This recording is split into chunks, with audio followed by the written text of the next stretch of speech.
Mayor! Hello po. Mayor! Kumusta na ka?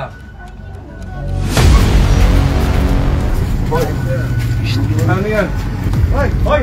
Hoy! Wala may ita! Wala may ita! Wala may! Nagmistulang drug buster si Mabalacat City Mayor Chris Garbo sa gitna ng kanyang karaniwang pagdalaw sa mga bedridden na residente ng barangay Poblasyon sa Mabalacat City, Pampanga noong January 9. Sa isa kasing hindi inaasahang pangyayari, nakita ng alkalde at kanyang mga tauhan ang isang illegal na transaksyon ng droga sa pagitan ng dalawang individual. Agad na kumilos si Mayor Garbo at kinumpronta ang mga lalaki na nagresulta sa pagtakas ng isa sa kanila.